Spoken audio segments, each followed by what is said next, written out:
para la charla, y me interesa entrar con esta imagen, ¿no?, de esta persona embarazada, con los ojos vendados y teniendo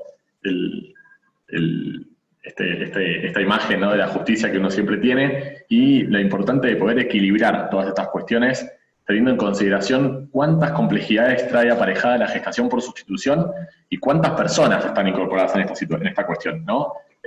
No solamente la gestante, sino las personas que tienen la intención de tener un hijo o una hija, este niño o niña que va a nacer o que ya nació, los abogados, los médicos, bueno, todo es complejo, y la complejidad que trae además desde un montón de perspectivas, porque no solamente es esto es jurídico, sino tiene que ver con algo médico, con algo científico, con algo psicológico, con algo filosófico, antropológico, desde la perspectiva de género también, cómo juega digamos, esta figura. Entonces son un montón de cuestiones que van a ponernos complejidad tras complejidad, ¿no? Y la idea de esta charla es un poco ir debatiendo, reflexionando, pensando algunas de estas cuestiones. Primero, esto es una simple conceptualización, pero que si ustedes ven la doctrina, hay un montón de otras formas de denominar la gestación por sustitución, pero en líneas generales lo que podemos decir que es una forma de reproducción asistida o una técnica de reproducción asistida especial, porque justamente se sale de este binomio o de esta unilateralidad que tiene la técnica de reproducción asistida más tradicional, que tiene que ver con que una persona o una pareja van a un centro de fertilidad y hacen un tratamiento médico, porque acá introducimos a una tercera persona o una persona diferente por fuera de este proyecto parental, que lo que va a hacer es gestar un embrión para que esta persona o esta pareja genere vínculos jurídicos de filiación con el niño o niña que van a nacer. No la gestante, o sea, la gestante lo que va a hacer es justamente gestar. Y los vínculos filiales van a nacer en cabeza de los requirentes o de los que tienen esta, que llamamos voluntad procreacional. Pero lo que sí me importa es dejar en claro que es una técnica de reproducción. No es que suponemos, un matrimonio heterosexual, el señor tiene relaciones sexuales con una tercera persona para que esa tercera persona geste para otros, ¿no? Porque ahí se aplican las normas de la filiación por naturaleza. Acá tenemos que tener intervención médica, justamente, y que además firme los consentimientos informados y que la gestante no tiene la voluntad de gestar. Ahora, tenemos varios problemas que se van a ir suscitando con el ordenamiento jurídico nacional. ¿Qué tipos de gestación conocemos? Bueno, si uno ve la doctrina y la jurisprudencia a nivel internacional, tenemos dos tipos de gestación. Lo que llamamos gestación de tipo tradicional o gestación por sustitución total, que ahí lo que sucede es que la gestante aporta el óvulo, además de gestar. En cambio, tenemos el otro tipo, que se llama gestación de tipo gestacional o parcial, que está bien diferenciado. ¿Quiénes aportan el material genético de quién aporta la gestación, digamos? Entonces, en este caso, de la gestación de tipo gestacional, la gestante no aporta material genético. Es una diferencia sustancial. ¿Por qué? Porque si uno analiza, en el primer caso, la de tipo tradicional, la gestante, además de gestar, es decir, además de poner el elemento biológico de la identidad, porque va a gestar y va a dar a luz, pone el elemento genético, pone el óvulo. ¿Qué pasaría si al momento del nacimiento esta mujer se arrepiente, ¿no?, de entregarlo a otras personas? Entonces acá tendríamos que también tiene la voluntad. Entonces, al tener los tres elementos de la identidad, genético, biológico y voluntario, estamos en un conflicto. En cambio, en el otro sentido, al despejar la cuestión genética, ya nos vamos a parar solamente en la cuestión volitiva, que es lo que trae las técnicas de reproducción asistida al ordenamiento jurídico nacional cuando regula las técnicas como causa fuente de la filiación. Entonces es importante pensar también esta cuestión para poder diferenciar y poder agarrarse de algo en caso de que no haya consentimientos o de que haya un arrepentimiento, cosa que hasta ahora no ha sucedido, pero cuando uno analiza la doctrina, la legislación internacional, sí se puede ver al 100% que todos los países que regularon favorablemente la gestación por sustitución han optado por regular esta gestación de tipo parcial. Es decir, que en ningún país está permitido que la gestante además aporte material genético, justamente con esta idea. Si uno parte también de por qué llamamos gestación por sustitución, porque cuando uno analiza el derecho comparado y un montón de doctrina nacional inclusive, o de debates que se dan actuales al respecto, uno ve también que la figura se puede llamar alquiler de vientre, alquiler de útero, maternidad subrogada, etcétera, etcétera, etcétera. Argentina, cuando reguló el proyecto o el anteproyecto de reforma del Código Civil y Comercial, ustedes saben que en ese anteproyecto estaba regulada la gestación por sustitución, decidió llamarla así justamente para, digamos, darle un contenido importante. Es decir, quitarle la idea esta de que hay un contrato de alquiler, gracias, un contrato de alquiler, es decir, acá no hay un contrato, mucho menos de alquiler, sobre el vientre o sobre el cuerpo de otra persona. Además, tampoco estamos llamando maternidad subrogada porque lo que se subroga no es la maternidad. Acá no va a haber dos madres. Acá hay alguien que va a gestar, que no es poco, obviamente, pero esa persona que gesta no es madre. La madre, si hay, va a estar en cabeza de quienes tienen la voluntad procreacional. Por lo cual, para quitarle todos estos contenidos, y justamente que el lenguaje no es neutro, y justamente tiene una cuestión simbólica fuerte, una cuestión pedagógica fuerte, es importante, digamos, quitarle todas estas cuestiones y llamarla gestación por sustitución. Cuando uno también ve, de alguna manera se llamó también gestación solidaria, a la idea de que no es con contenido patrimonial, pero el proyecto de reforma del Código Civil y Comercial decidió llamarla gestación por sustitución y que a lo largo de estos años que fueron suscitándose muchos planteos judiciales y bastantes proyectos de ley a favor de una regulación que permita, todos fueron llamando gestación por sustitución, o la gran mayoría, algunos otros gestación solidaria.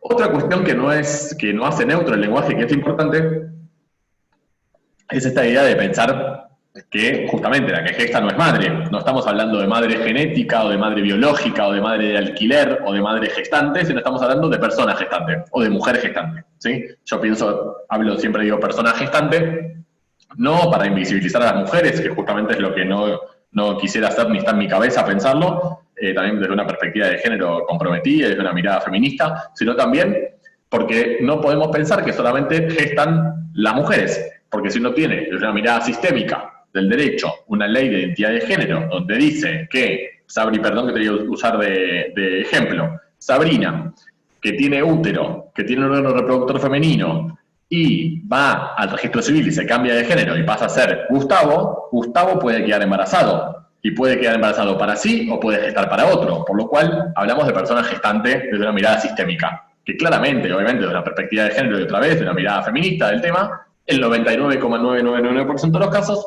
va a ser gestado por una mujer y justamente desde este compromiso y esta responsabilidad con los derechos humanos de las mujeres, uno tiene que regular en consecuencia justamente para proteger a esta mujer o a esta persona gestante que pone mucho de sí en este contexto y en este proceso, ¿no? Y la otra cuestión que hace al lenguaje también tiene que ver con quiénes son los del otro lado, ¿no? Quiénes son quienes se van a llevar este hijo, quienes tienen la voluntad de procreacional, es decir, la voluntad de tener un hijo, el deseo de tener un hijo. El proyecto de código lo llamaba comitentes, y a mí comitentes mucho no me gusta, y me he peleado por esto, porque viene del derecho comercial. Entonces, si uno analiza que no salimos de la idea de alquiler, que salimos de la idea patrimonial, que salimos de la idea comercialista, llamar comitentes nos está metiendo en algún punto, alguna cuestión comercialista que a mí me parece que no es correcto.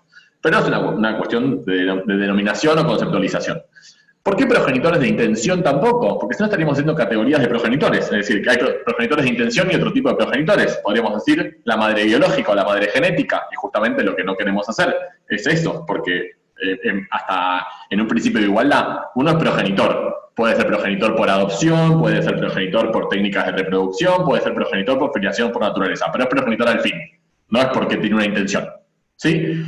Entonces, como en mi esquema, ¿no?, de esta cuestión, porque sabemos, no hay regulación en Argentina, pensé en llamarlos requirentes o peticionantes, porque en mi esquema pienso que la mejor opción para darle seguridad jurídica a todas las partes intervinientes es con un proceso judicial previo. ¿Previo a qué momento? Al empezar el tratamiento médico y la transferencia del embrión en el cuerpo de la persona gestante, ¿no? Justamente para garantizar muchas cuestiones que después vamos a ir charlando. Entonces, pensé en requirentes. Pueden llamarlo de otra manera, obviamente. Pero sí me parece importante sacar esta idea de comitente por el derecho comercial y este progenitor de intención por no empezar a dar categorías de progenitores cuando en realidad, por un principio de igualdad, todo el mundo es progenitor, en caso que tenga un hijo, obviamente, ¿no? Pero tenemos un valladar, digamos, una barrera que el propio Código Civil y Comercial nos pone.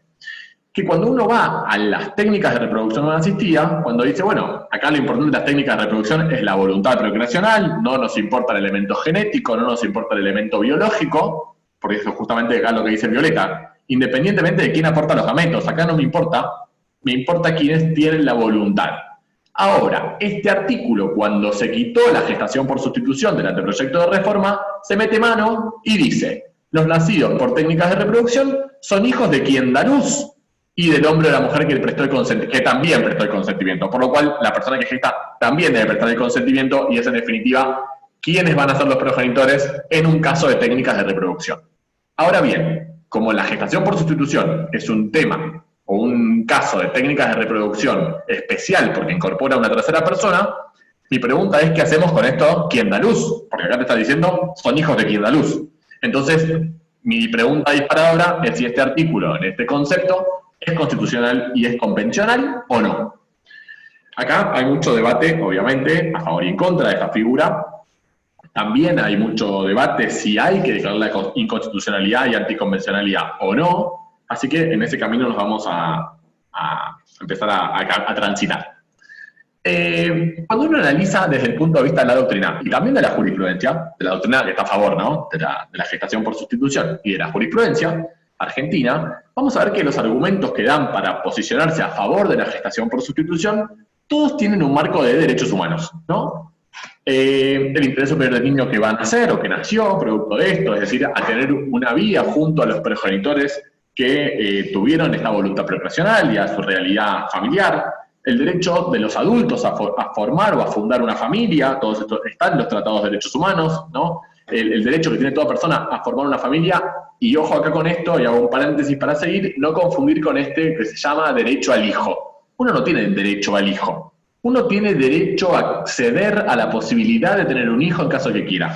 Justamente, digamos, interrelacionando este derecho a formar una familia, también con el derecho al acceso a la salud sexual y reproductiva, es decir, uno también tiene la posibilidad de elegir si tener hijos o no tener hijos, y si tengo hijos, ¿cómo? ¿No? ¿Puedo ir filiación por naturaleza? Obviamente, la gran mayoría de la gente tiene hijos por filiación por naturaleza. Ahora, no todo el mundo tiene la suerte de poder. Por dos cuestiones. Por una infertilidad, digamos, médica, porque hay mujeres que pierden el útero, porque hay mujeres que no pueden llevar adelante un embarazo a término por una cuestión de salud que excede la cuestión reproductiva, pero también por una cuestión de infertilidad estructural. Digo estructural, ¿por qué? Porque dos hombres o un hombre sin pareja no puede tener un hijo por técnicas de reproducción sin una mujer que geste para ellos. Por lo cual también desde esa perspectiva y el derecho a fundar una familia relacionado con el principio de igualdad y no discriminación y este derecho a salud sexual y reproductiva relacionado con el derecho a gozar de los beneficios de la ciencia, también como derecho humano porque está regulado en los tratados de derechos humanos, hace como una interrelación o una concatenación de derechos que nos da la pauta de que uno justamente puede acceder a la gestación por sustitución para garantizar estos derechos humanos. ¿Cómo? Justamente a través de la voluntad procreacional, porque vamos a ir a la técnica de reproducción no asistida. Voluntad procreacional que está regulada en nuestro ordenamiento jurídico y también desde una perspectiva convencional. Y garantizando a quiénes también. Al derecho a la identidad de los niños o niñas que nacen, y también protegiendo a la persona gestante en esta idea también de derecho a salud sexual y reproductiva, al principio de igualdad, al principio de libertad, porque hay mujeres que deciden hacer esto libremente, no todas están obligadas, después vamos a hablar de esto, porque hay también toda una cuestión de hay que prohibir la gestación por sustitución porque es la nueva forma de esclavitud o de dominación del cuerpo de las mujeres, cosa que después vamos a ver con números qué pasa con esto, que coincide en algún sentido y por eso creo que la mejor forma es regular para poder proteger, porque si uno no regula pasan las cosas que pasan. Y una cuestión que es central, la fuerza de la realidad. Uno cuando pensaba el código o el anteproyecto de reforma del código, bueno, es verdad, a los que hablamos de esto nos decían que estábamos un poco locos porque no había casos. Y es cierto, había un solo caso antes de cuando se debatió el proyecto de reforma del Código Civil y Comercial. Hoy ya no tenemos uno, tenemos 52 sentencias en Argentina de procesos hechos en Argentina, sumado a todos los que se hacen en el extranjero, porque uno conoce el de Flavio Mendoza, el de Marley y el de Luciana Salazar, porque son famosos. Y en pandemia se conoció los 20 casos de Ucrania. Es decir, toda esa gente que no sale en nuestras sentencias, pero que van a Estados Unidos o Ucrania, o en algún momento a México, o en algún momento a India, o en algún momento a Rusia, salen de este número, y tenemos un montón de otros casos que no están judicializados y que no tenemos acceso porque justamente en esos países, al estar permitido, no se requiere una judicialización de los procesos. Pero hay un montón de otras familias que tienen sus hijos afuera y que vienen acá. Entonces acá tenemos que empezar a dividir, y después no quiero seguirlo como un poco más ordenado, pero como todo se relaciona con todo, se va a abrir un poco de ventanas de Windows. Todo tiene que ver con todo, y justamente en esta idea de proteger, y por eso también, desde una mirada feminista del tema, hay que regular para proteger. Si uno no regula, pone a las mujeres en una situación de vulneración y de vulnerabilidad, ¿no? Entonces, en ese sentido, quiero después ir un poco más profundo. Cuando uno analiza los argumentos en contra de la gestación por sustitución, si llego a ir muy rápido, ustedes díganme, porque yo sé que hablo rápido, no los veo, por lo cual no sé si me están siguiendo o no, pero díganme cualquier cosa. Los argumentos en contra de la gestación por sustitución tienen que ver con, primero, no hay sentencias casi firmes, por lo menos, en contra de la gestación por sustitución a nivel nacional. Cuando uno analiza los 4 argumentos centrales que están en contra de la gestación por sustitución, podemos decir que 2 son bastante ridículos, pero 2 son bastante fuertes.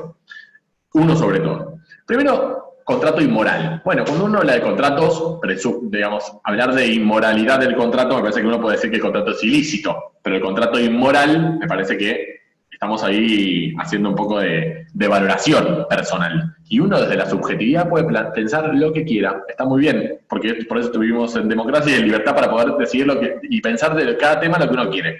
Ahora, calificar de un contrato como inmoral porque a uno no le gusta, está poniendo, ¿dónde cortamos la moral y la inmoral de la gente? Bueno, cada uno tendrá la suya. Entonces me parece que es un mal planteo, porque uno podría decir es un contrato ilícito porque se alquila un órgano de una persona para poder gestar. Bueno, yo no lo comparto, me parece que no es un contrato, me parece que no hay un contrato de alquiler, me parece que no hay una utilización de una parte del cuerpo, si bien obviamente se usa el útero, hay una voluntad y una libertad y una autodeterminación de la persona que lo hace, por lo cual me parece que no es un argumento válido.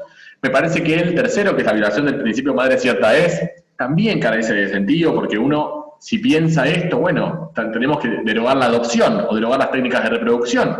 Acá, madre cierta es, obviamente es un principio del derecho romano, es un principio clásico y tradicional, pero seguir analizando normativas que tienen que ver con un cruce de biotecnología y del avance de la ciencia, la medicina y la sociedad en sí, pone en tensión esta cuestión, porque no podemos resolver cuestiones que tienen que ver con una mirada del siglo XXI con preceptos tradicionales del derecho romano. Porque si uno analiza también, por ejemplo, hay un montón de cosas que son sui generis y que no entran ni en inmueble ni inmueble, siempre están en este binarismo, ¿no? Mueble o inmueble, fungible o no fungible, gananciero propio, lo que sea. Está todo bien con esas categorías y son válidas y son parte del derecho y son parte de la evolución del derecho y son parte de nuestro concepto, de nuestro sistema jurídico. Ahora bien, ¿la sangre qué es? ¿Los órganos qué son? ¿La energía qué es? ¿El agua qué es? Bueno, no es ni cosa ni persona. ¿El embrión no implantado qué es? Bueno, entonces en esta situación tenemos que empezar a pensar en nuevas categorías para cosas que no entran en ninguna de las categorías tradicionales que tenemos. Una es esta. No se viola el principio de madre cierta es, y justamente, además, tenemos una ventaja enorme en nuestro sistema jurídico, que tenemos un control de constitucionalidad difuso. Es decir, analizar la constitucionalidad de las normas en el caso concreto. No es el control concentrado como tienen muchos países que en algún sentido le quitan herramientas al derecho, si bien bajan una línea mucho más fuerte que el nuestro, no se puede analizar caso a caso. Nosotros podemos analizarlo, por lo cual es una gran ventaja en estos temas. Ahora bien, tenemos 2 argumentos muy fuertes. Uno es la comercialización del cuerpo de las mujeres, la cosificación de las mujeres y la vulneración de los derechos de las mujeres, sobre todo sobre sus cuerpos, y el supuesto, lo digo yo, valor de la etapa prenatal. ¿Cuánto siente el feto? ¿Cuánto entiende el feto? ¿Cuánto se relaciona el feto con el cuerpo de la mujer? Vamos con el primero. Acá hago un paréntesis, pero me importaba traer este caso también para analizar, justamente en este momento. La pregunta es si la gestación es un contrato, justamente como hablábamos de contrato inmoral, y yo lo traduzco un poco en contrato ilícito. Es un caso que se da en Córdoba en 2017, respecto de un caso de gestación por sustitución, donde lo que se hace es un acuerdo entre la persona gestante y los padres intencionales, como dice el acuerdo, los que tienen la voluntad procreacional, hacen un acuerdo de que ella va a gestar embriones de esta pareja para ellos, y que una vez que nazcan los niños se van a inscribir a nombre de los requirentes, solicitan la homologación de este acuerdo. Explican que no pueden llevar adelante un embarazo de manera natural, que se comprometen a cubrir los gastos médicos de la persona gestante, y en algún momento del convenio que se presentan a homologar, dicen que la mujer gestante se compromete a no comer sano, no tomar alcohol, no fumar, no salir, no tener relaciones sexuales, no... Bueno, entonces el juez hace un buen análisis y dice, yo homologo este acuerdo, pero homologo parcialmente, homologo a esto, a que geste para ustedes, a que cuando nazca el niño o niña se inscriba a nombre de ustedes, a que haya un consentimiento informado de esta mujer de qué significa pasar por este proceso, homologo que se hagan cargo de los gastos médicos, homologo, pero bajo ningún punto puedo homologar cuestiones que ponen en tensión la libertad de esta mujer. Es decir, no homologa que no puede salir, que no puede tener relaciones sexuales, que no puede tomar alcohol, porque eso justamente tiene que ver con la libertad de la persona gestante. Si no lo quiere hacer porque ella considera que está mal hacerlo o porque se quiere cuidar en el embarazo, bienvenido sea y todo bien. Ahora, homologar eso desde la justicia justamente es contrario a la libertad y la autodeterminación de las mujeres. Por lo cual, en ese sentido, no se homologa ese acuerdo que hacen las personas.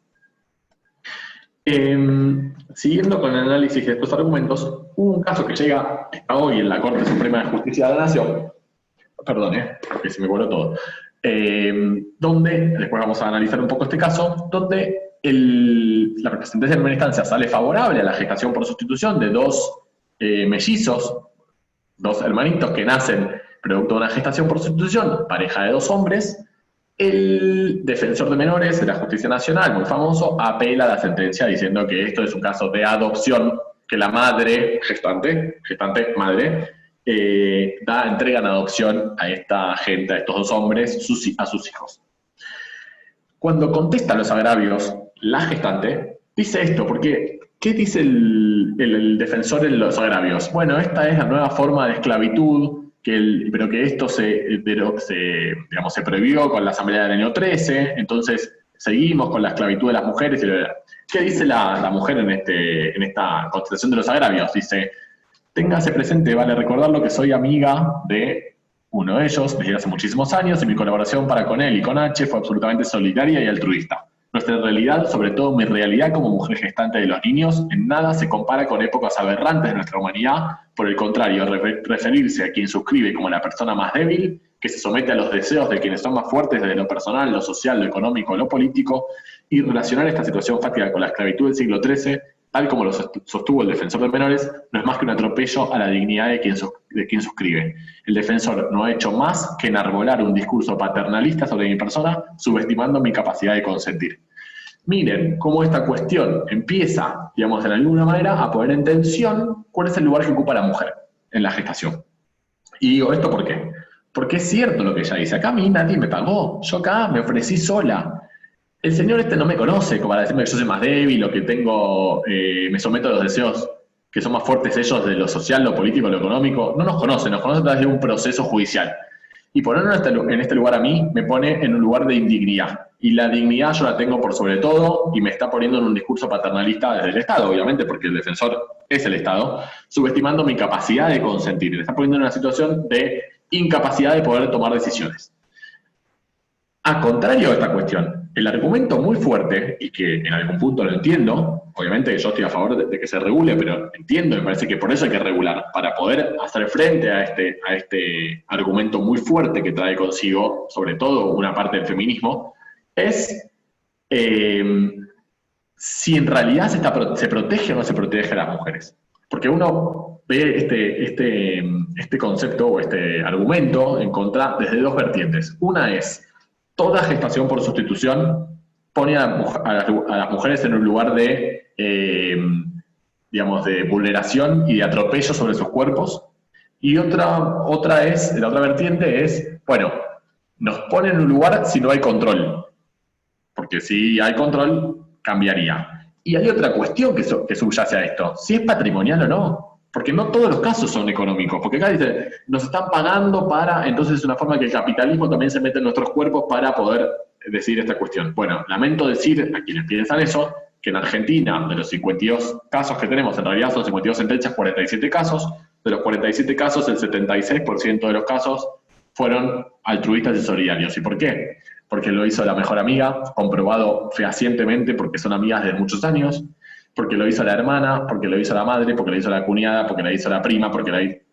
Entonces ahí, cuando hay un vínculo afectivo muy fuerte desde lo parental, desde el parentesco, quiero decir, o desde lo afectivo, pues claramente ahí podemos hablar de una solidaridad y un altruismo y no hablar de una compraventa o un alquiler o una explotación del cuerpo de las mujeres, como por ejemplo pasa en Ucrania. En Ucrania se paga 76.000 euros, 80.000 euros, se le cobra a las personas que quieren tener un hijo. Esta empresa médica contrata a la persona gestante y a esa persona gestante le pagan entre 500, 700, 1.000 euros. Ahí sí hay claramente una explotación. Uno no conoce quién es, lo hacen por plata. Cuando uno analiza, hay un documental muy interesante que va a salir dentro de poco. Colaboramos con Marisa y con Nati de la Torre en contar algunas experiencias y charlar un poco al respecto, digamos, de esas mujeres que lo hacen 9 veces para poder tener una casa digna, para poder darle de comer a sus hijos. Esto pasa en Estados Unidos, pasa en Ucrania, pasa en India, pasa en Rusia, pero en Argentina no pasa. No pasa siempre que se judicializaron estos casos. Ahora, si seguimos sin ley, si seguimos sin regular esta cuestión, puede pasar, porque de hecho pasa con la adopción. ¿Cuántas veces uno conoce o escucha o lee alguna sentencia donde alguien va a Formosa o Misiones a comprar un pibe? Bueno, la mejor forma es poder regular lo más posible para evitar estas cuestiones, porque justamente ahí sí ponemos a las mujeres en una situación de vulnerabilidad y de explotación. Recuerdo hace muchos años, no hace tantos, pero 2014, 2015 habrá sido, en Mendoza, 2 hombres chilenos que no pueden casarse, no pueden formar pareja en Chile, van a Mendoza, tienen una relación con ¿cómo se dice? Un centro de salud, que tienen un intermediario que les consigue una mujer y esa mujer gesta para ellos y van a la escribana hace un permiso, uno de ellos lo reconoce, la madre gestante hace el permiso para que ellos puedan salir del país con este bebé y lo hicieron. Y cuando llegaron a migraciones, la de migraciones les llamó la atención, y acá también abro unas comillas fuertes, y lo pongo en mayúscula, que eran 2 hombres chilenos con una niña muy chiquita, nacida en Mendoza, y les llamó la atención que no haya una madre. Estamos también, ¿no? Desde una mirada, digamos, discriminatoria en algún punto. ¿Por qué lo frenó? Si hubiese sido un hombre y una mujer, ¿los hubiese frenado? Claramente no. Lo frenó. ¿Qué pasó en este caso? Los pibes detenidos, la niña en un hogar, se abre la causa penal, se clausura el centro de salud, llaman a la escribana dijo, yo lo hice 50 veces esto, no me acuerdo cuántas, pero muchas, eran 40 y pico, 50 y pico de veces, es decir, 50 y pico de casos que no sabemos qué pasó. Eso es el peligro de no regular estas cuestiones. Entonces, la mejor forma de evitar que haya una explotación sobre el cuerpo de las mujeres, a mi criterio, es regulando. Sin regulación es muy difícil de controlar. Y regulando sin ser patrimonializada, sin ser contractualizada, porque en Ucrania está regulado y claramente hay una explotación porque quienes van a gestar son mujeres pobres. Imagínense en Argentina la situación, cómo llevaría esta cuestión. Entonces creo que hay formas o mecanismos de poder, digamos, controlar esta cuestión, no solamente con una regulación, sino sobre todo con qué dice la regulación, y que después vamos a ver un poco al respecto. Una de las cuestiones para proteger la gestante, o 2 temas para proteger, es primero, claramente no partir sobre la base de la incapacidad o la falta de libertad, porque sabemos, todas las mujeres son libres de decidir. Ahora, es cierto que esa libertad puede estar condicionada por su situación económica, porque si una mujer que está muriendo de hambre y tiene sus hijos que no les tiene para comer y le dicen que le van a pagar $10.000, pues posiblemente esa mujer diga que sí. Para evitar un mercado y una comercialización de esta cuestión es, primero, que no sea patrimonial, obviamente, y que haya 2 cuestiones. Una, que se crea un registro de gestantes a nivel nacional. ¿Para qué ese registro? Para llevar un control de quiénes son las personas que van a gestar, y que toda persona que está en ese registro inscripta pueda hacerlo máximo 2 veces para otro, obviamente, ¿no? Sabrina, gestó para mí.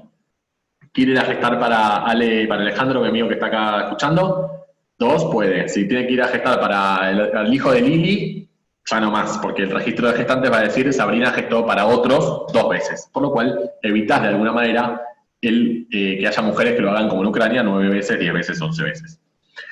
El otro argumento en contra es el valor de la etapa prenatal. Esto que yo les decía, cuánto se conecta el feto con la mujer. Y todas, seguramente muchas de las que están acá, me van a decir que cuando tuvieron hijos, se conectaron mucho y sintieron y sienten que se escucharon y que, nada, y es súper válido y lo entiendo. Yo claramente no soy mujer y no gesté y no tengo hijos, pero muchas personas que yo escucho y me cuentan, pero ¿cómo no? Si yo en el embarazo sentía y yo sentía que cada vez que le decía algo me pegaba una patada. Bueno, todo eso claramente es, desde lo psíquico, absolutamente subjetivo. O sea, no hay ningún estudio serio científico que diga que esto sucede de verdad. Ahora, desde lo psicológico, claramente, y por eso es importante.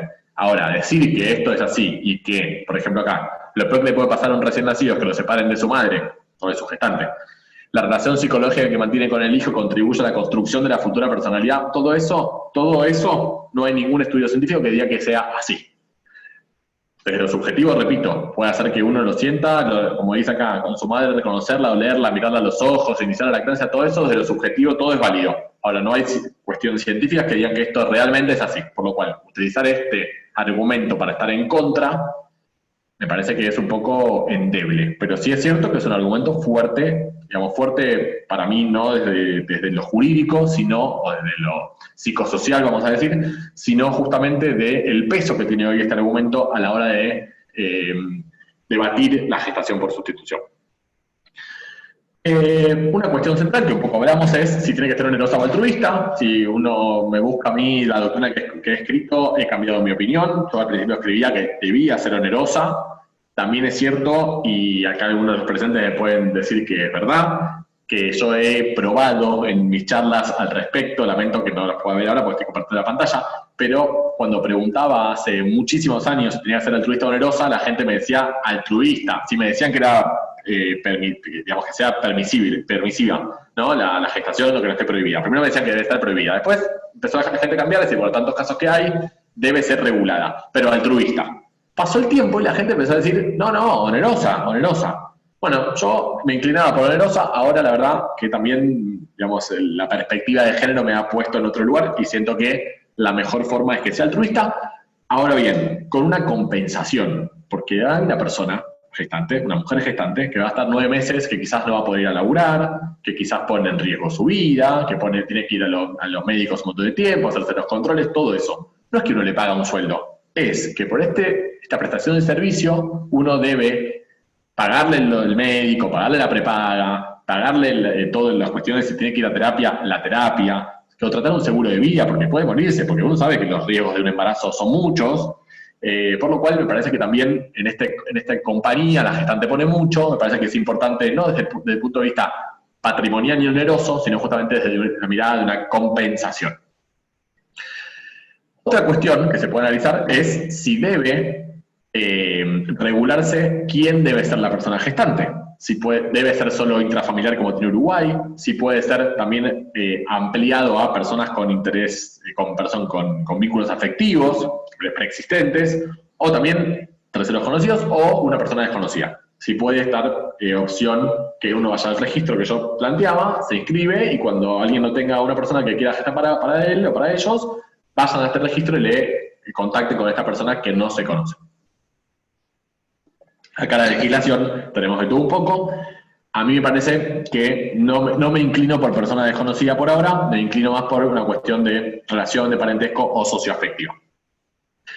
Frente a todas esas opciones nos quedan 3 posibilidades. Regular favorablemente, regular prohibiendo o seguir como hasta ahora y no decir nada, ¿no? Todas, obviamente para mí prohibir sería un retroceso, regular depende cómo, sería algo beneficioso, y silenciar, bueno, quedamos al criterio del juez que nos toque o la jueza que nos toque al momento de plantear este proceso a nivel judicial. ¿Qué pasa en el derecho comparado? Bueno, tenemos de todo también. países que prohíben, Francia, Suiza, Alemania, España, Islandia, muchos de ellos lo prohíben en la Constitución. Irlanda, por ejemplo, sacó una sentencia hace muy poquito, bueno, ya no tampoco, de 2018, prohibiendo la gestación por sustitución. Algunos estados en México, otros que permiten solamente altruistas, es decir, que no se pueda pagar, y eso es una gran cantidad de países también, entre ellos Brasil y Uruguay. Países que permiten de manera amplia, es decir, la patrimonial, la que uno va y contrata, como en Estados Unidos, Ucrania, Rusia. Me quedó viejo el Power, perdón, porque Tabasco y Sinaloa ya no es más amplia, sino que prohibieron. Igual México tiene un conflicto muy grande a través de su estructura de su ordenamiento jurídico, porque tiene 33 estados, 34 códigos civiles, un código civil para cada estado, y el número 34 es para todos los extranjeros que viven en todo el territorio mexicano, por lo cual hay 34 códigos que dicen de cosas diferentes, pero hay un criterio un poco más unificado de prohibir a la gestación por sustitución.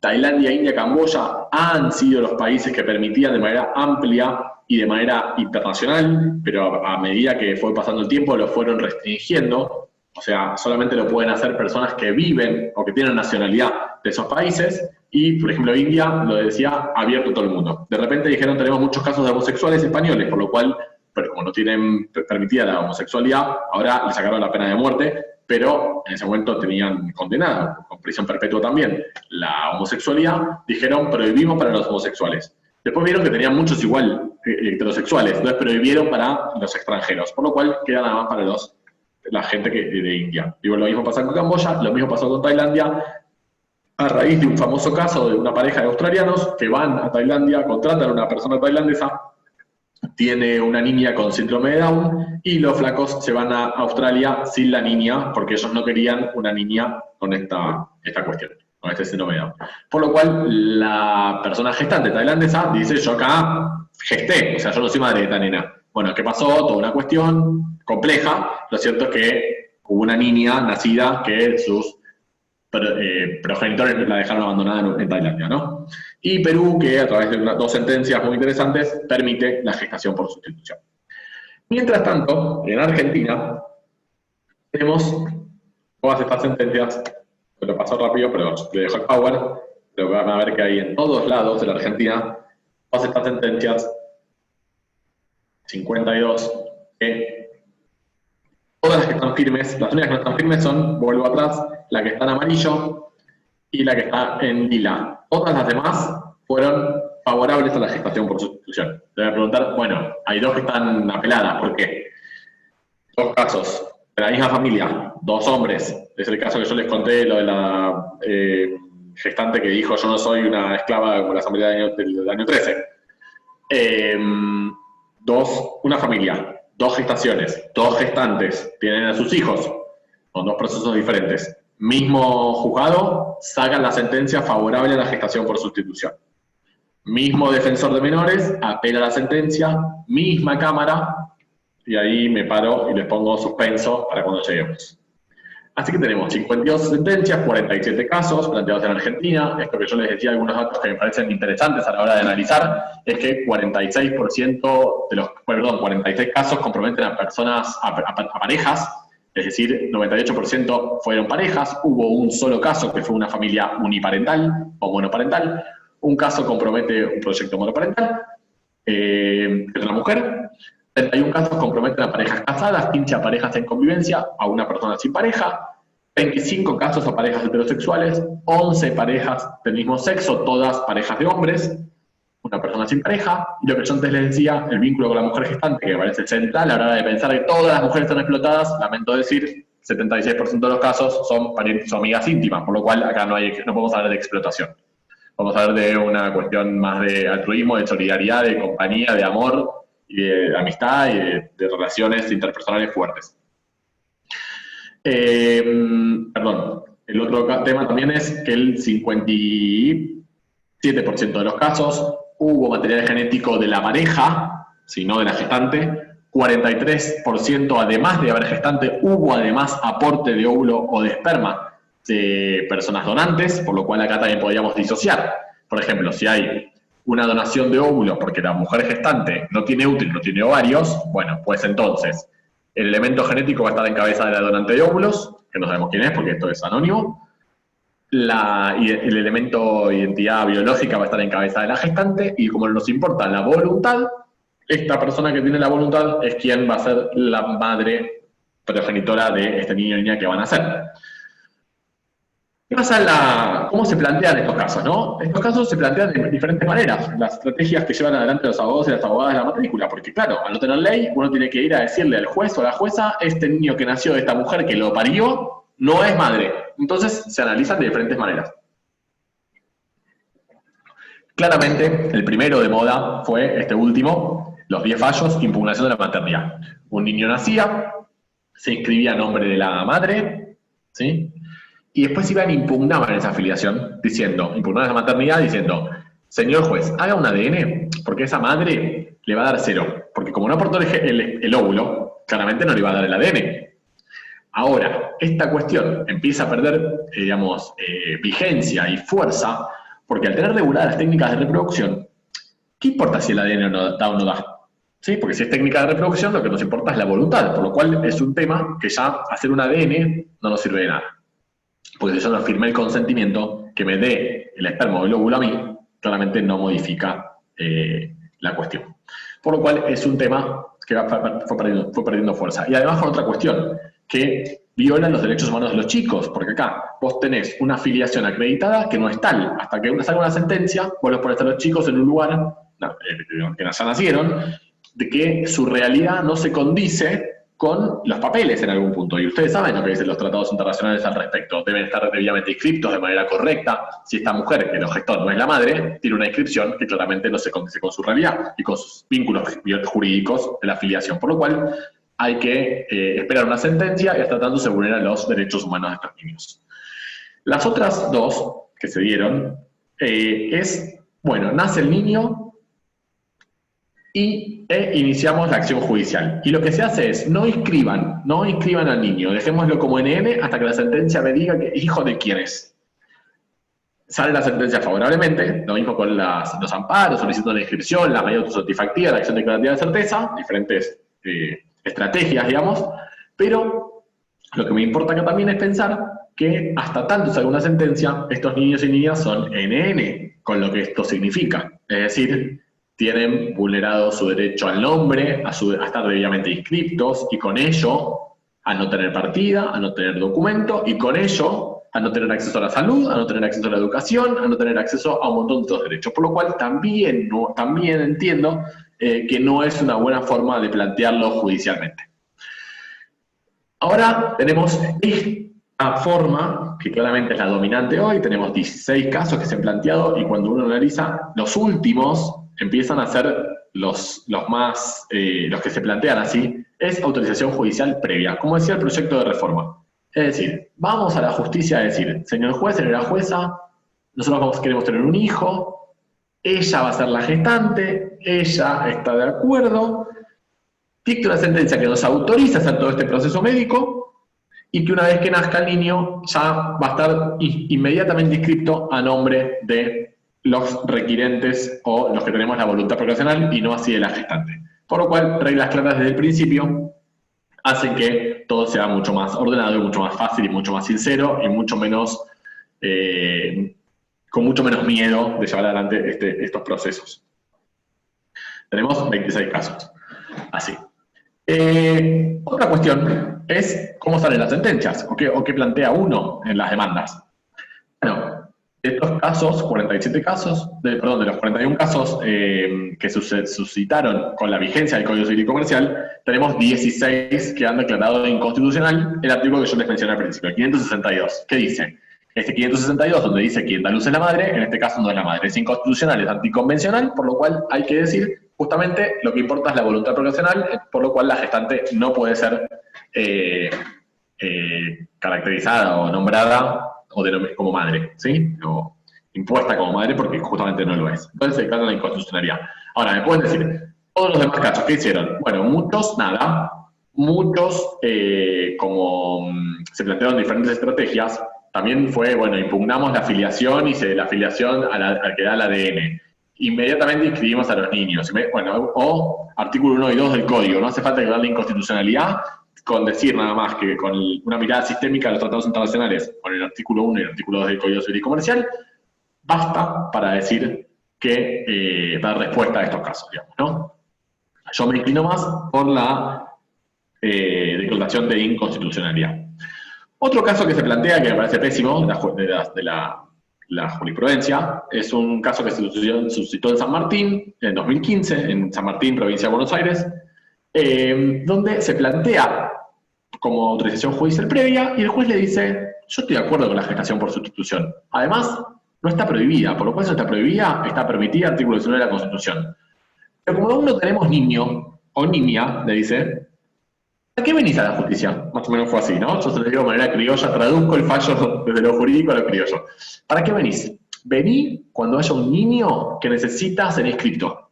Ahora, nada. Por lo cual lo que le dice es, sí, entiendo la técnica de reproducción, está todo bien, yo estoy a favor, habla de la gestación, bla, bla, y dice, pero el problema es estricta resolución médica. Le corresponde resolverlo a los médicos, con los principios de ética biomédica, con los dispositivos jurídicos de rigor, bla, bla, bla. Cuando haya un niño, venga, yo acá no tengo nada que hacer, por lo cual rechaza la demanda ilímine por innecesaria, prematura e improponible.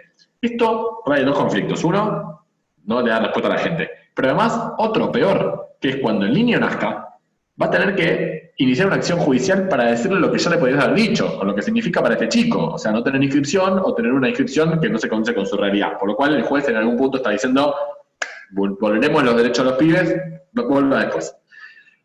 Y otra cuestión, que muchos médicos no hacen esto sin autorización judicial previa, porque también tienen un tema de responsabilidad civil. Por lo cual, estamos en un contexto que es de dificultad pensar en soluciones como la que plantea este juez de San Martín, provincia de Buenos Aires.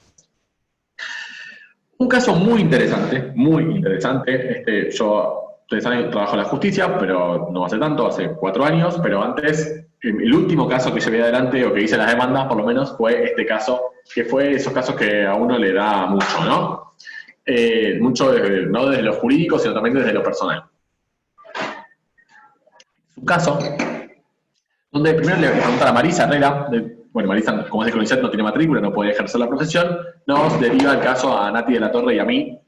Y cuando el chico nos manda un WhatsApp, nos dice, les hago una pregunta si en el estudio, atendíamos en el estudio de José, el marido de Marisa, tienen lugares amplios, porque por ahí no entramos. Yo la verdad no le di mucha bolilla a lo que me planteó, le dije, sí, el ascensor, ¿hay ascensor? Sí, bueno, ¿qué pasó en este caso? Llegan los chicos, una pareja, un matrimonio heterosexual, él en silla de ruedas, y ella con 2 bastones con una dificultad bastante severa para caminar. Y lo que les pasó a ellos es que ellos se casaron, habiéndose conocido en Fleni, en sus rehabilitaciones por las cuestiones que le pasaron de su salud, se casaron y quieren tener un hijo. Y ella, que tiene una enfermedad genética bastante grave, puede quedar embarazada, porque tiene útero, tiene ovarios, tiene toda la posibilidad de tenerla, pero su enfermedad hace que tenga riesgo de muerte en un 99% en caso de que quede embarazada. Por lo cual, obviamente no puede gestar. Se ofrece la hermana de él a gestar, y nuestra idea fue, bueno, planteémoslo como autorización judicial previa, dado además el caso, ¿no? Complejo, este cruce de discapacidad con gestación por sustitución.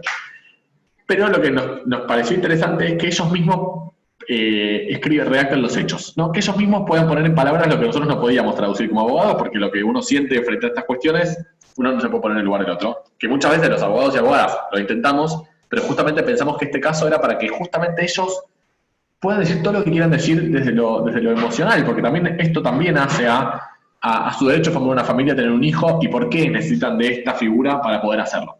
Entonces, bueno, ella escribió esto, que tiene 30 años, que soy la segunda de 6 hermanos, que a los 12 años de un segundo para el otro, sin ningún síntoma previo ni motivo alguno, tuve una descompensación y terminé internada con dificultad para poder caminar.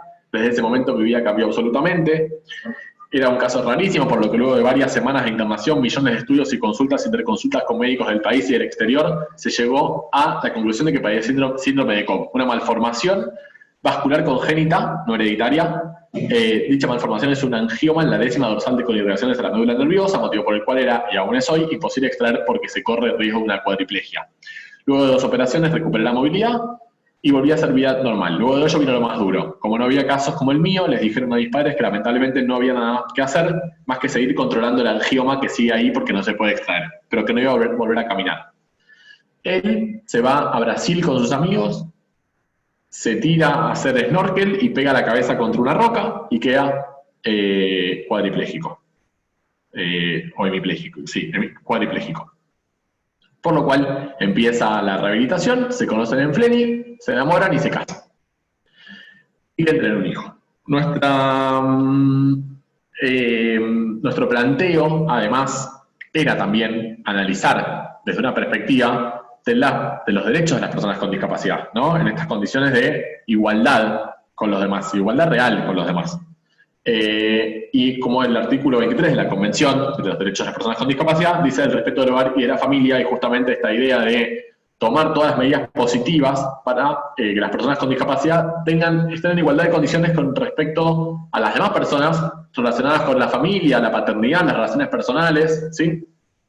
Y justamente se respete el derecho de las personas con discapacidad a decidir libremente y de qué manera, y de manera responsable, el número de hijos que quiera tener en caso de que los tengan, y las personas con discapacidad mantengan su fertilidad en igual de condiciones con los demás.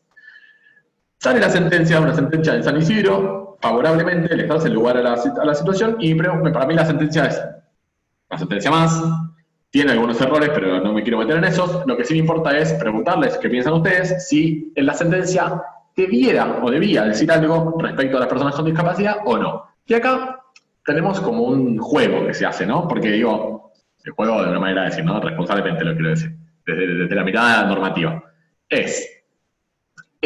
Si no digo nada, los pongo en igualdad de condiciones con los demás, porque es un dato que a mí no me importa, justamente para garantizar el acceso a la salud sexual y reproductiva, o si no digo, invisibilizo que justamente las personas con discapacidad tienen el mismo derecho que las demás.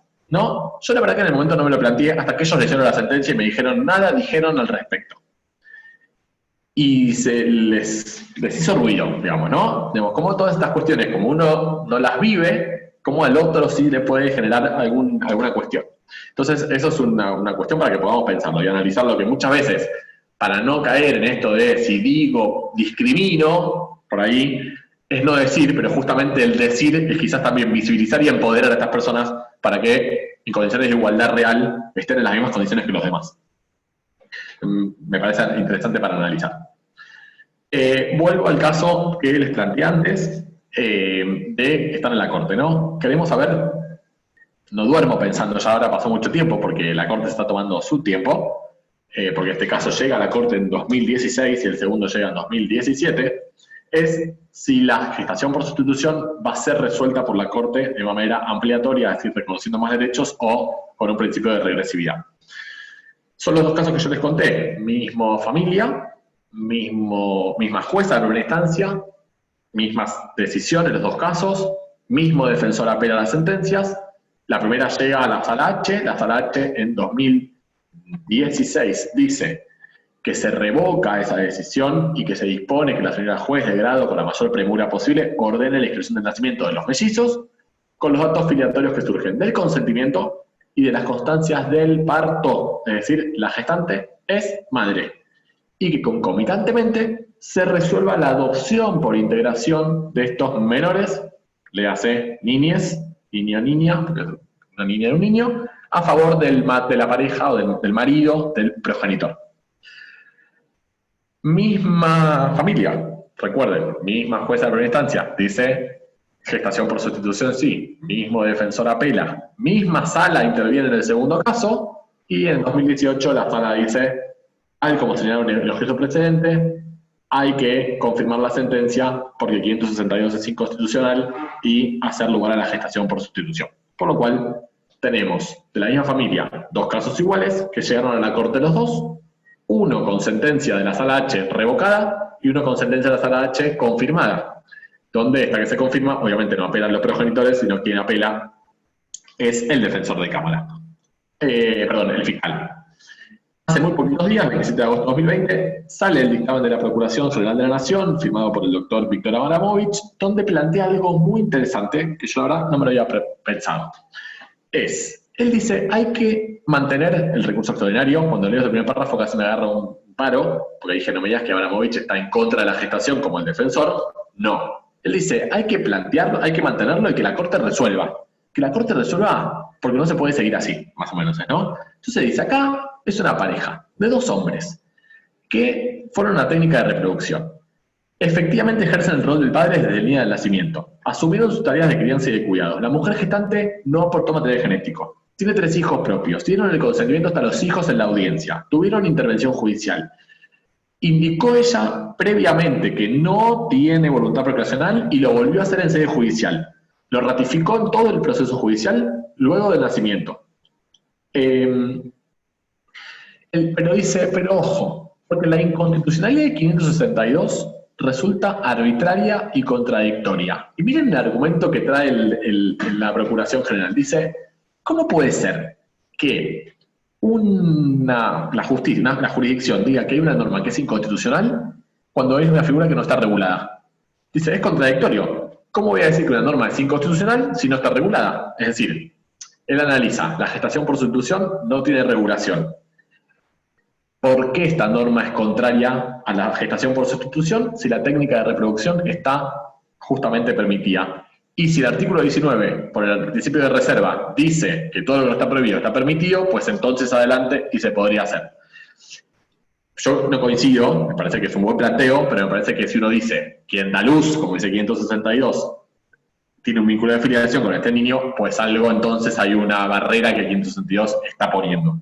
Pero sin perjuicio de eso, me parece interesante analizar cómo le da una vuelta de tuerca a todo esto, pero además vuelve a plantearlo del artículo 19 de la Constitución, que me parece central, pero a decir, mantengamos y que la Corte resuelva. Y que la Corte resuelva y le diga al Poder Legislativo, miren como dice al final, estimo que corresponde mantener el recurso con el alcance indicado, solicitar a la Corte de la Nación que deje sin efecto el fallo de la Cámara, pero no, ordene la inscripción del niño como hijo, por gestación por sustitución, y exhorta al Congreso de la Nación en los términos expuestos. Es decir, dígale al Congreso que dicte una norma al respecto. Y terminemos con el problema.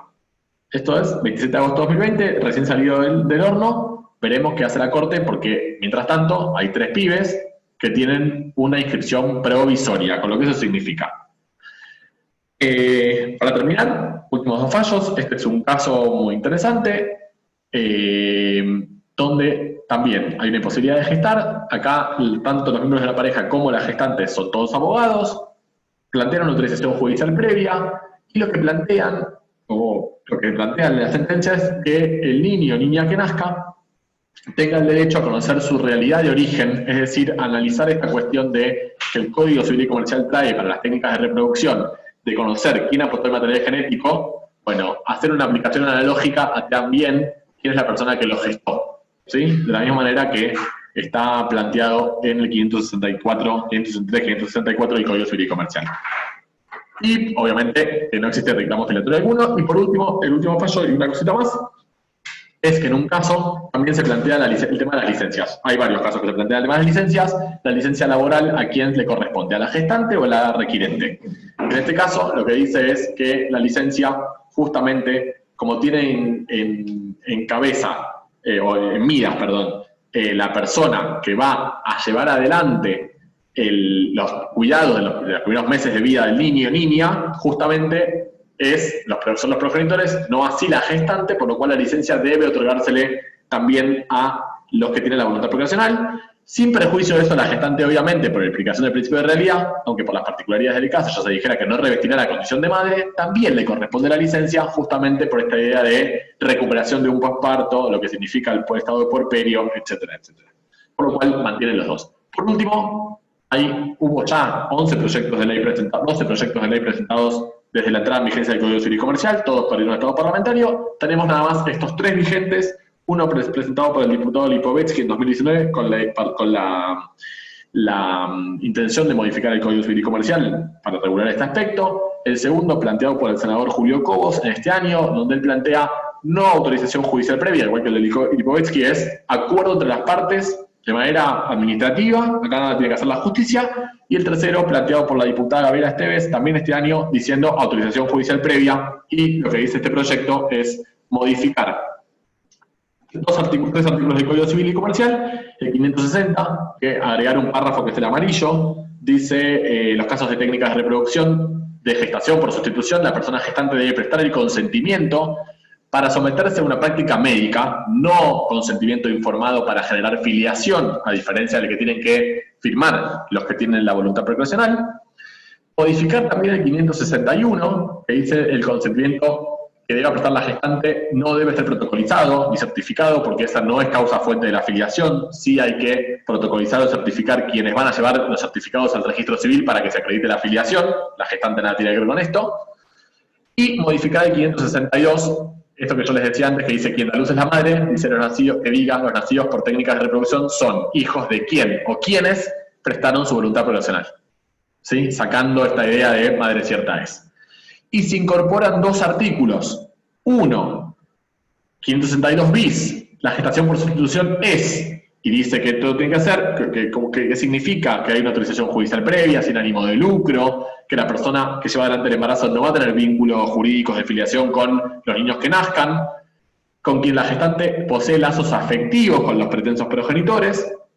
Si no se hace esto, la sanción es aplicar las normas de la filiación por naturaleza, y además un 562 ter que establece requisitos para la persona gestante, para los pretensos progenitores de manera conjunta o separada. Para los dos, tener plena capacidad civil, acreditar aptitud física, 5 años de residencia ininterrumpida en el país, excepto que se trata de personas argentinas, contar con asesoramiento y evaluación psicosocial previa para evitar todas las vulneraciones que se pueden haber, justamente para la idea de proteger a la gestante no aportar sus gametos.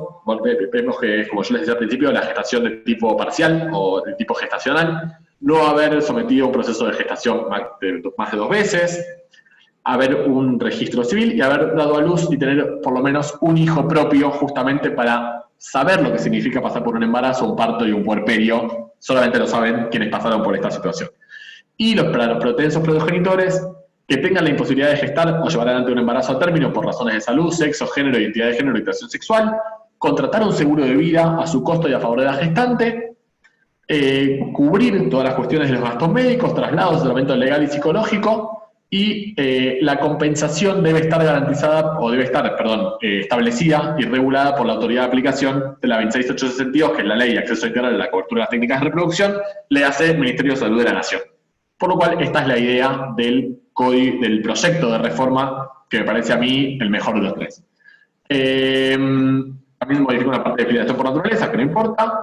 Y para terminar, bueno, volvemos a la primera filmina. Esta es fundamental, y vuelvo a lo mismo, fundamental, regular. Porque si uno regula, puede controlar y puede proteger sobre todo a las personas más vulnerables, en este caso a la persona gestante y al niño o niña que va a nacer. Por lo cual, este es un gran desafío, es un tema muy complejo, pero me parece que tenemos que empezarlo a pensar porque ya los casos cada vez son más y cada vez vemos que no solamente en sentencias, sino también de que todos vamos conociendo a alguien o que los médicos nos están preguntando mucho más, que los medios de comunicación, porque antes de empezar alguien me decía, bueno, hasta las novelas, ¿no?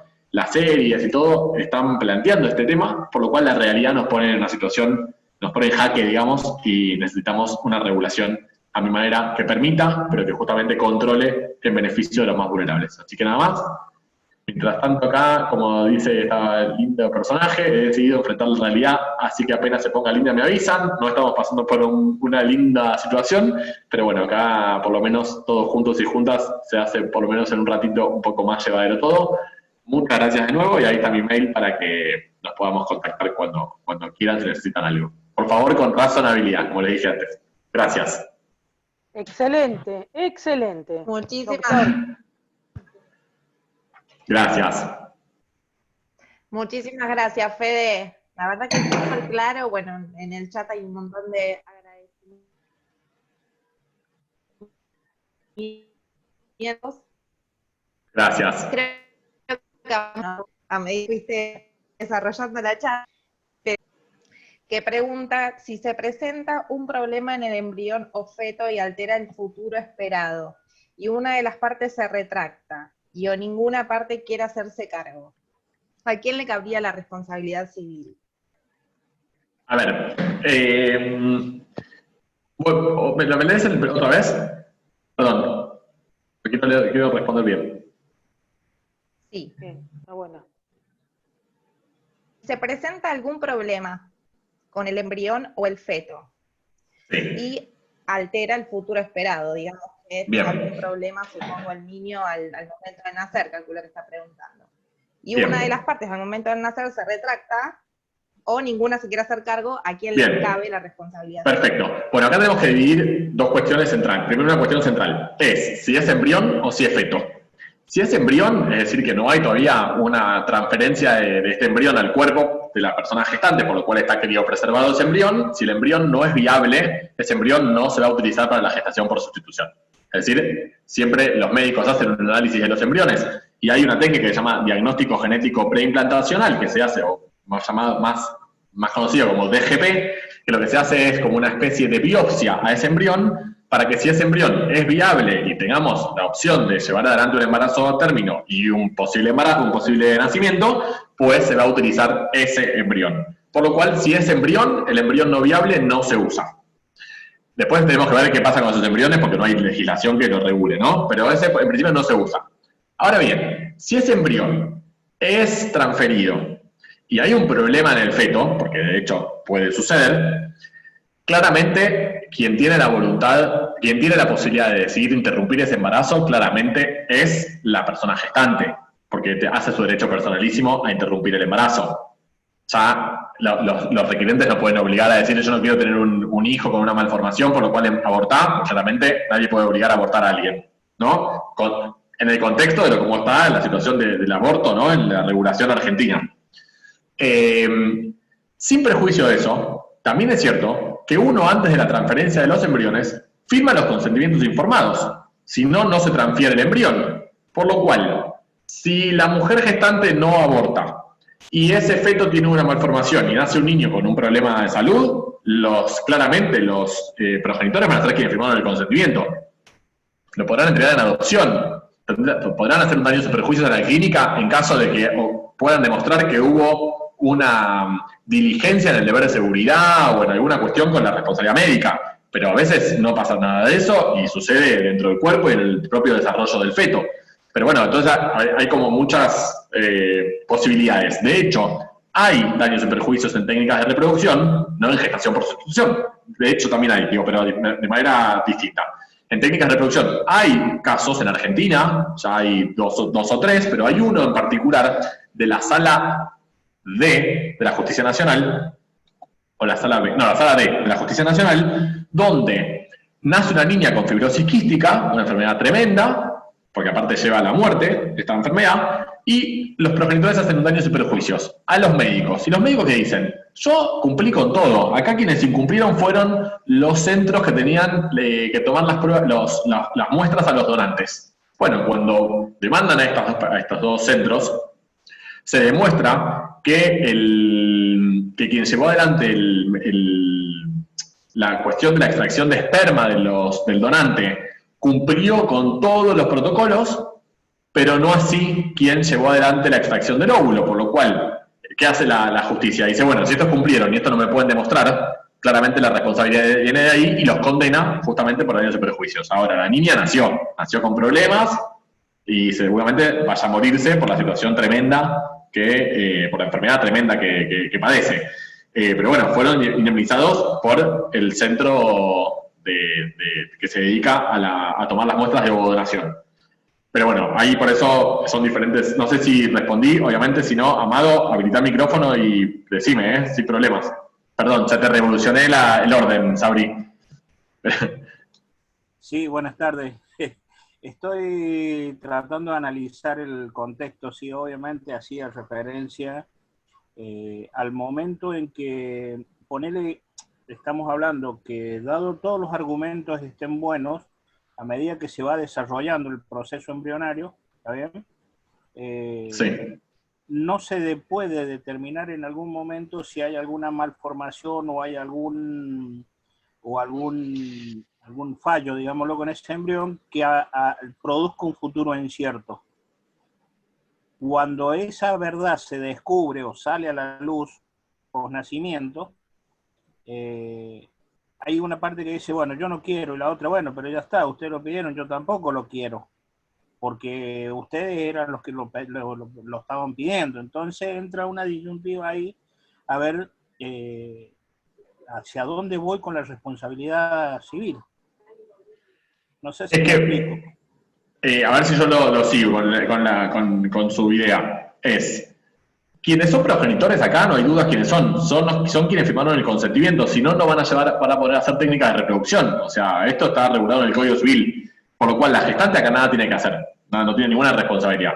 Ahora, lo que no entiendo es, y que usted, por favor, ayúdeme, es quién demanda y por qué. Bien, estoy tratando de entender por qué este tema es nuevo también. No, obvio, y es re complejo además. Bien, si me baso en lo que me decís que la gestante no entra en la ecuación, ¿está bien? No. Ahora, ante un resultado incierto, independiente de la gestante, ¿qué pasa con las personas que son, o sea, que hicieron el trámite y después, ante ese futuro incierto, cuando se hace cierto, es como que se retractan, no quieren, porque no es lo que esperaban? Bueno, acá en realidad, a ver, uno lo que espera es un hijo. Punto. Si viene con un problema, bueno, hay gente que tiene hijos por naturaleza con un padecimiento de cualquier tipo y los ahijan. Hay otros que no, como que también cuando tienen hijos sin problemas, no los ahijan y por eso tenemos tantos abrigos y niños en situación de adoptabilidad o en situación de institucionalización, ¿no? Digamos, y va independientemente de la técnica de reproducción. Ahí, digamos, uno puede dejar abandonados a sus hijos, está mal, siempre está mal, ¿no? Sea por técnica de reproducción o sea por lo que sea. Bueno, le cabrá la situación de un abandono y que estos chicos quedarán en una situación de desamparo y el Estado tendrá que hacerse cargo hasta que encuentre una nueva familia. Ahora bien, si esta familia quiere hacer un daños y perjuicios, pues claramente se le puede hacer lugar a un daños y perjuicios al medio que hizo mal algo, en caso de que se compruebe que hizo mal algo, porque los daños y perjuicios por mala praxis sabemos que son muy complejos, y más en estas cuestiones que son mucho más complejas todavía desde lo científico y lo biotecnológico, etcétera, etcétera.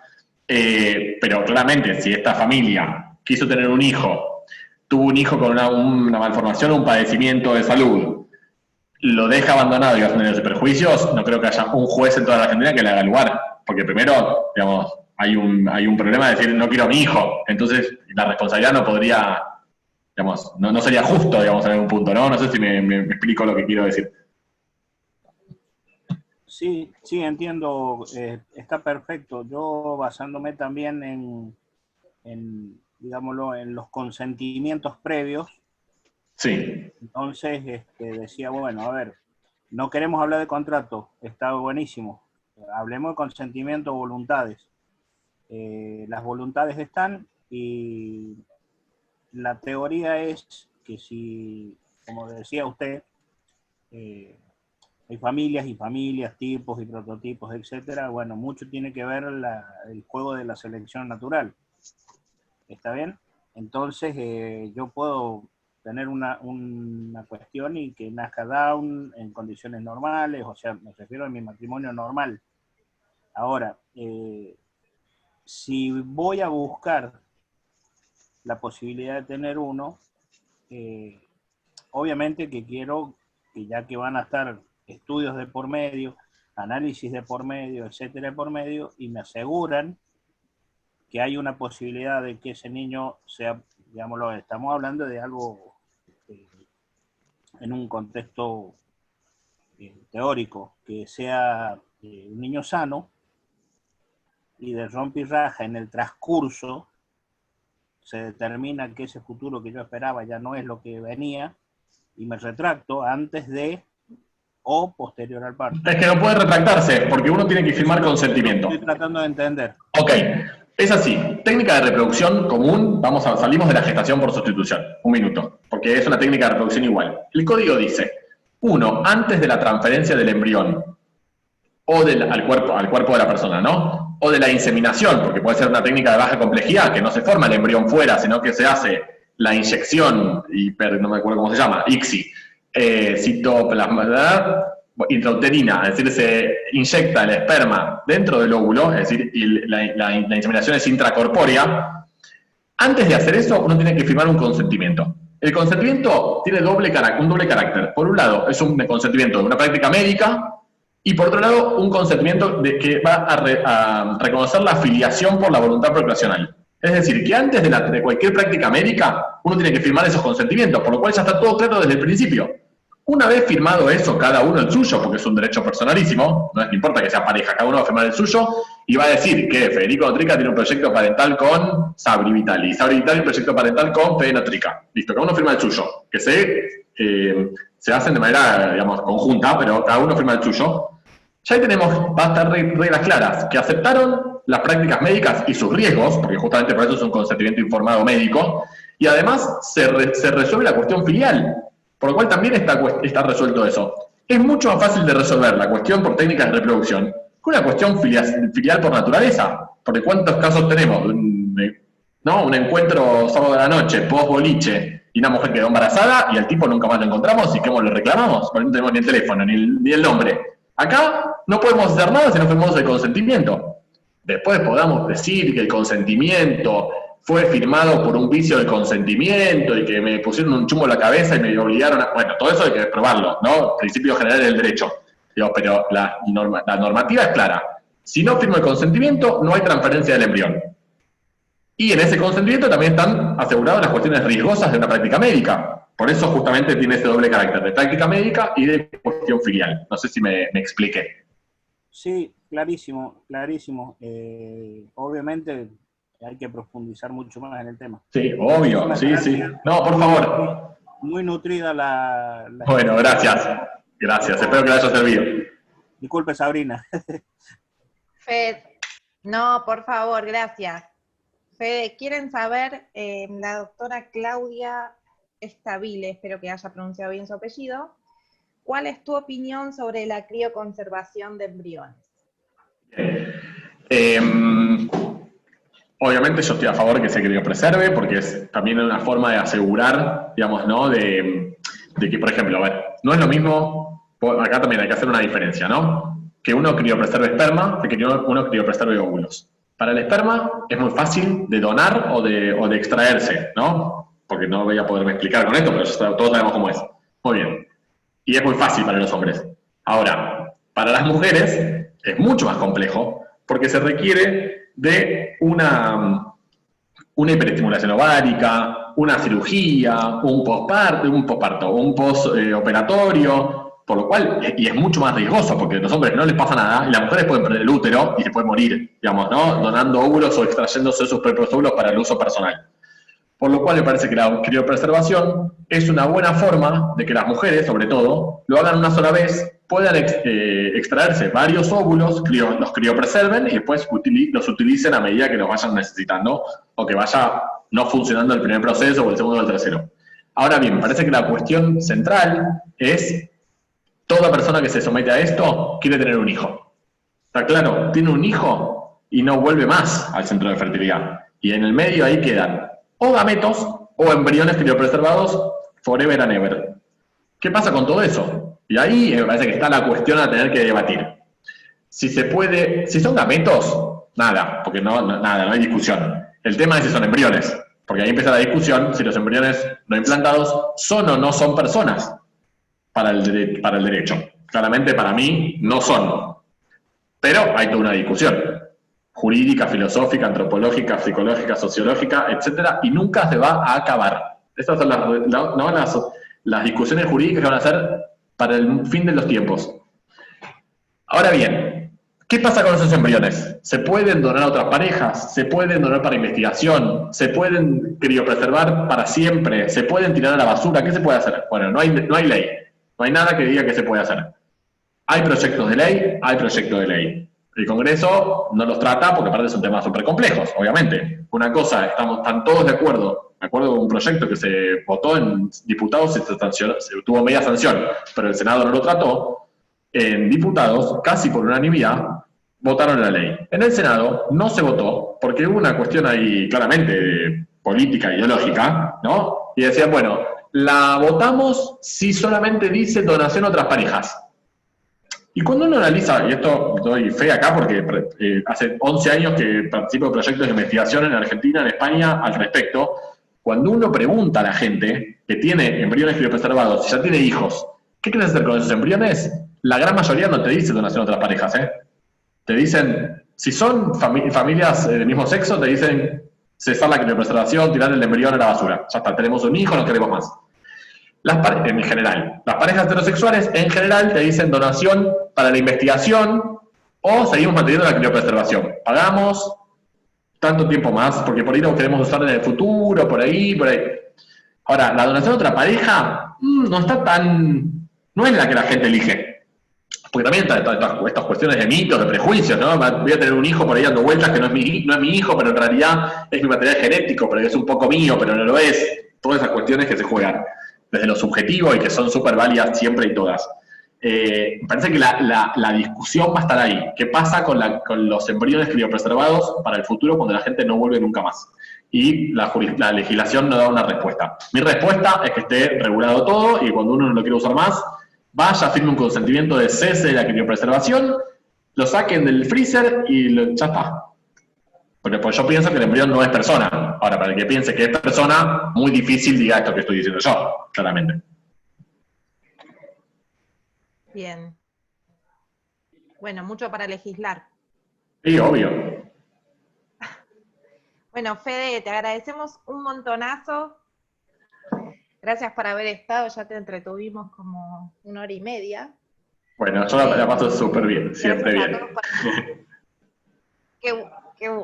Sos un genio, la verdad que sos súper claro. Nada, es perfecto. Acá tengo una pregunta más, parame. Acá de mi amigo salteño. Dale. Dice, quería consultar por una posible regulación de la GESE. Debería contener como requisito el que uno de los padres intencionales aporte material genético. Tal como lo plantearon de proyecto, lo consulto en base al caso italiano Paradiso Campanelli, donde los padres intencionales no tenían vínculo biológico alguno con el niño y fueron separados. Bien, perfecta respuesta. Pregunta, digo. La respuesta no sabemos. La pregunta es buenísima. A ver. El proyecto de reforma del Código Civil y Comercial decía, en uno de los incisos del 562, que no es 562 porque no se reguló, decía que al menos uno de los progenitores aporte material genético. Yo, acá, me he peleado fuertemente con todo el mundo porque decía, si estamos hablando de voluntad procreacional, ¿para qué me pones material genético en cabeza de uno? Justamente termina agarrándonos de un lugar biologicista o geneticista de la situación, por lo cual me parece que era un elemento que no debía estar. Entiendo la postura de la doctora Kebelmacher, mi hermana adoptiva socioafectiva Marisa, que me decían, no podemos ir todo junto, porque si no es como mucho, tienen que ser pequeños pasos. Bueno, lo entiendo y creo que es una mirada, digamos, de cómo se hacen las leyes, ¿no? Uno, porque no sabe, pero cuando empieza a conocer un poco más ese mundillo, entiende que no se puede ir por todo porque es imposible, y en el medio hay que transar cosas, bueno, esa era una de las tranzas, pero los proyectos de reforma, de ley especial, no dice aporte material genético de uno, no dice nada. Por lo cual se entiende que con la voluntad procreacional estaría, digamos, completa la situación. Es decir, no importa lo genético, lo que sí importa es que la gestante no aporte material genético. Después quienes lo aportan, no importa, lo importante es la voluntad. Y respecto del caso italiano, Paradiso con Campanelli, es un caso tremendísimo, porque esta gente, Paradiso y Campanelli, que son un matrimonio italiano, van a Rusia, hacen una gestación por sustitución, mienten diciendo que ellos pusieron el material genético, porque si no en Italia no lo pueden reconocer, y la justicia le dice, no, señor, nosotros acá lo tenemos prohibido, por lo cual le vamos a hacer un ADN, y el ADN le da 0 a los dos. Entonces le sacan al pibe, lo institucionalizan, ellos judicializan la cuestión, pierden, demandan al Estado italiano para la Corte Interamericana, y la Corte Interamericana le dicen, no ha lugar indemnización por el daño, pero el pibe no es suyo. Por lo cual les da 20.000 euros, creo, y terminó el tema, ellos se quedaron sin su hijo. Pero mintieron, si hubiesen dicho otra cosa, quizás lo hubiesen zafado. Así que es un tema súper complejo. Tenemos un montón de casos del Tribunal Europeo de Derechos Humanos, todos a favor de la gestación por sustitución, condenan a los estados, a Francia sobre todo muchas veces, y en algún caso dicen a ver si los estados empiezan a regular. Pero no dicen regular cómo, porque estamos en un conflicto. Bueno, eso. Creo que nada más, ahora sí. Muy bueno, la verdad, iba a decir loco, perdón, muy bueno. También, loco, bueno. Muy bueno, Fede, la verdad te juro, muy bueno, estaría muy Vieron que yo les dije que bueno. eso era de mi club de fans, así que está diciendo esto porque yo le No, pagué. es mentira, estuvo muy claro y buenísimo. Me abrió muchísimo Bueno, la mente. Gracias a todos. Chao, me desactivo el audio si no sigo hablando. Chao. Gracias, Liliana. Bueno, gracias a todos. Fede, un aplauso a la distancia. Gracias.